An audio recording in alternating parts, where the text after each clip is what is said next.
Hello, this is Indrajit. Welcome you to the last review. तो दोस्तों, आज मैं देख कर रहता हूँ हॉटस्टार की ह्यूमन सीरीज HUMAN इंसान, जो परसों ही रिलीज हुई है। हॉटस्टार के ऊपर टोटल 10 एपिसोड्स हैं यहाँ पर, और हर एपिसोड लगभग 45-50 मिनट का है, तो काफ़ी लंबी चौड़ी सीरीज़ है ये।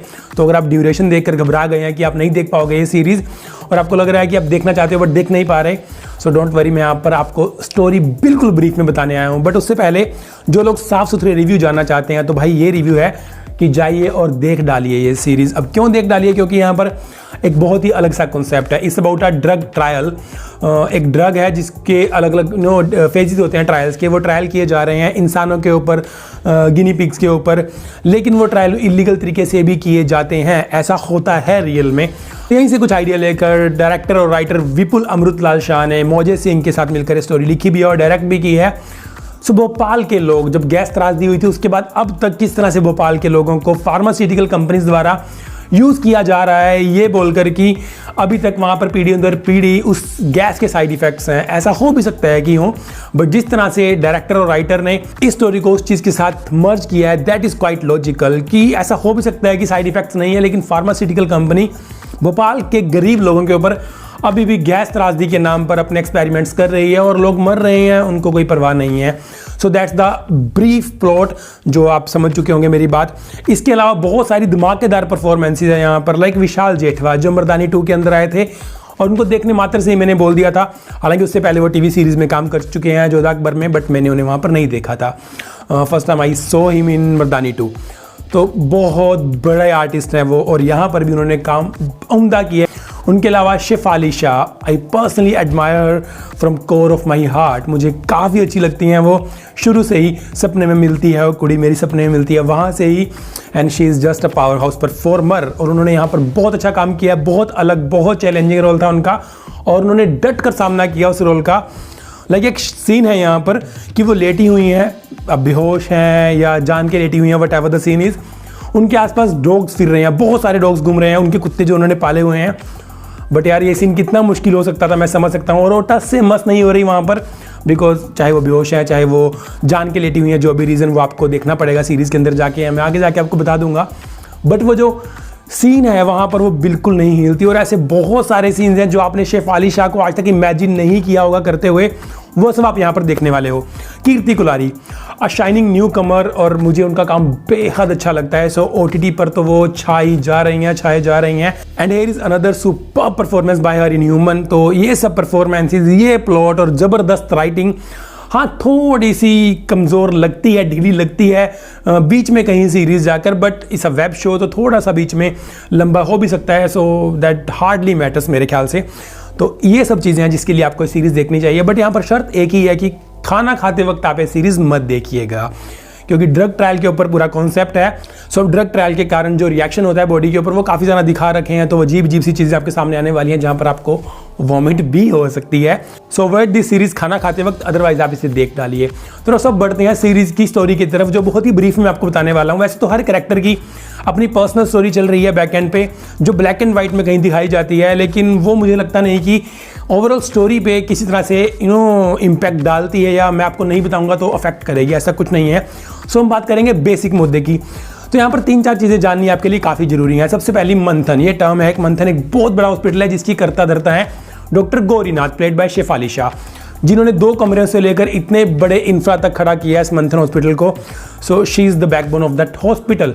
अनदर टर्म इज़ वायु फार्मा। वायु फार्मा एक बहुत बड़ी फार्मास्यूटिकल कंपनी है, जो ड्रग S93R आपने ट्रेलर के अंदर भी देखा होगा, वो इन्हीं का ड्रग है।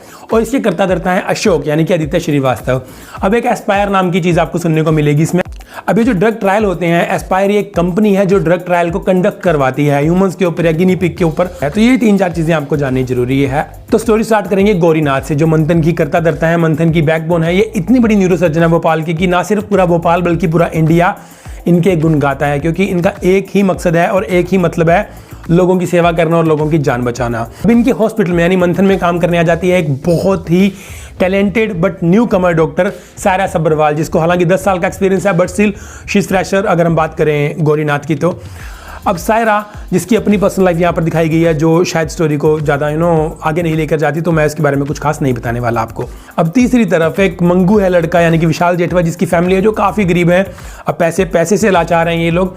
अब इनको एक दिन ऑफर मिलता है कि यार तुम अगर पैसे कमाने ही हैं तुम्हें, तो तुम ये ड्रग ट्रायल करवाओ अपनी बॉडी के ऊपर, ये अच्छी ड्रग है, आपकी बॉडी चेकअप हो जाएगा। इसे तो गरीबों को जैसे फुसलाया जा सकता है, बहलाया जा सकता है।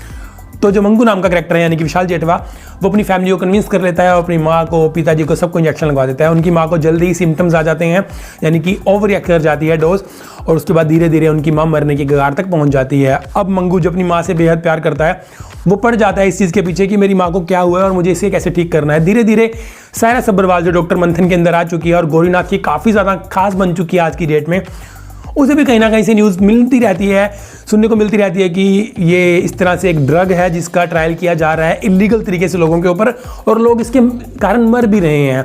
अब ये काफ़ी डिग्निटी वाली डॉक्टर है जो पड़ जाती है इस चीज़ के पीछे धीरे धीरे, लेकिन सारी तारें मंथन तक आकर ही रुक रही होती हैं। जैसे ही मंथन तक तारें आकर रुकती हैं, अब सायरा और गौरीनाथ ये आपस में इतनी ट्रांसपेरेंट हो चुके हैं, इतने ज़्यादा क्लोज हैं एक दूसरे के, कि सायरा अपनी सारी प्रॉब्लम्स गौरीनाथ से डिस्कस करती है कि क्यों ये सारी चीज़ें हो रही हैं और ये क्या ड्रग है। तो गौरीनाथ उसे समझाती है कि चीज़ें इस तरह से काम कर रही हैं और शायद तुम अलग तरीके से देख रही हो चीज़ों को। तो हर बार गौरीनाथ के समझाने पे सायरा सब्बरवाल समझ जाती है चीज़ों को। तो इसी तरह से कहानी काफ़ी आगे बढ़ती रहती है डाउट्स के साथ। गौरी की प्रॉब्लम्स अलग चल रही हैं क्योंकि वो मंथन को एक्सटेंड करना चाहती है, एक्सटेंशन के लिए पॉलिटिशियन के चक्कर काट रही है। सायरा सब्बरवाल फंसी हुई है कहीं इस ड्रग केस को लेकर, ड्रग ट्रायल केस को लेकर, और अपने करियर को लेकर और अपनी पर्सनल लाइफ को लेकर भी। बट तभी मंगू किसी तरह से एक्सीडेंटली सायरा से मिलता है और सायरा को बताता है कि मेरी माँ के ऊपर ये S93R नाम का ड्रग ट्रायल किया गया था और उसके बाद उनकी मौत हो चुकी है। जी हाँ, मंगू की माँ की तब तक मौत हो चुकी होती है। तब जाकर सायरा को समझ आता है, जब सायरा इस चीज़ की जड़ तक पहुंच जाती है कि इन सब के पीछे किया धरा जो भी है, दैट इज़ ऑफ गौरीनाथ। जी हाँ, शेफाली शाह, जो मैं काफ़ी टाइम से जिनको एक अच्छे पॉजिटिव रोल के अंदर देख रहा था, इस सीरीज के अंदर वो भयंकर नेगेटिव कैरेक्टर के अंदर है, बहुत बड़ी विलन के कैरेक्टर के अंदर है। हालांकि उनके अपने पर्सनल रीजंस भी हैं इस चीज़ के पीछे कि उनके बचपन में जो भी ट्रॉमा गुजरा, बट इस चीज़ से कोई लेना देना नहीं है। जो भी वो काम गलत कर रही हैं, जो ट्रॉमा उनके ऊपर गुजरा था उसके लिए वो एक अलग ट्रायल कर रही हैं लड़कियों के ऊपर, वो एक अलग स्टोरी है। That is nothing to do with this story जो हमको बता रहा हूँ। तो अब सायरा को गौरीनाथ का सारा सच पता लग चुका है, तो सायरा प्रेस कॉन्फ्रेंस करती है और गौरीनाथ को चिथड़े कर देती है। और गौरीनाथ जो बहुत ही ज़्यादा ईगोइस्टिक है, जिसको लगता है कि उसकी वजह से ही मंथन है जो भी है, उसके बिना मंथन किसी काम का नहीं है और ढह जाएगा। तो मंथन के बोर्ड ऑफ डायरेक्टर्स जो हैं वो खुद गौरीनाथ से उसके इस्तीफे की मांग करते हैं, बट गौरी की जो ईगो है वो उसके सामने आ जाती है और टूट तो चुकी है वो। तो सायरा के सब कुछ तितर बितर करने के बाद वो पहुंच जाती है सायरा के घर और सायरा को जान से मार देती है, और उसको मारने के बाद वो खुद भी जान से अपने आप को मार देती हैं। And here comes the scene कि वो मरी पड़ी हैं और उसके आसपास कुत्ते घूम रहे हैं उसके, जो बहुत डिफिकल्ट था करना। और मैं देख रहा था उनकी आंखों में कि वो आंख भी झपकती हैं या नहीं, क्योंकि यार इतने सारे डॉग्स घूम रहे हैं, वो असल में तो जिंदा ही थी वहाँ पर। तो किस तरह से सीन परफॉर्म किया होगा, तो that's the whole story guys. हालांकि मुझे पता है कि मैंने काफ़ी चीज़ें मिस की हैं, लेकिन वो इसीलिए कि अगर आपको अभी भी ये सीरीज़ देखनी है तो आप देख सकते हो। मैंने आपको क्रक्स बता दिया और इसमें कुछ भी ऐसा नहीं है, क्योंकि जो मैं गौरीनाथ वाली आपको बात बताई एक्सपोज होने वाली, वो शायद पहले या दूसरे एपिसोड के अंदर ही है, बट बाकी सारी गेम वो पर्दा उठने की ही है कि कब सायरा की आंखों से गौरीनाथ का पर्दा उठता है। ये सारी गेम है, तो अभी आप सीरीज़ देख सकते हो ये वाली। एंड मुझे सीरीज़ काफ़ी पसंद आई है। डायरेक्टर्स ने काम बहुत कमाल किया हुआ है। विपुल अमृतलाल शाह एंड मोजेज सिंह, ये दोनों ने ही डायरेक्ट किए हैं अलग अलग एपिसोड्स, और इन्होंने मिलकर स्टोरी लिखी है। So guys, that's all about human. I hope कि आपको मेरी स्टोरी ब्रीफिंग पसंद आई होगी। सो इसी तरह की स्टोरी एक्सप्लेनेशन के लिए, रिव्यूज़ के लिए, टीजर ट्रेलर रिएक्शंस के लिए, मूवी रिव्यूज़ के लिए आप मेरे चैनल को सब्सक्राइब भी कर सकते हैं, और अगर कर ही लिया है सो बेल आइकन जरूर दबा दीजिएगा, वरना पहुँचती नहीं है वीडियो आप लोगों तक और फिर मुझे काफ़ी ज़्यादा दुख होता है। सो यही था दोस्तों, मिलूंगा जल्दी अगली किसी वीडियो में। Till then bye bye, thank you for watching, stay safe.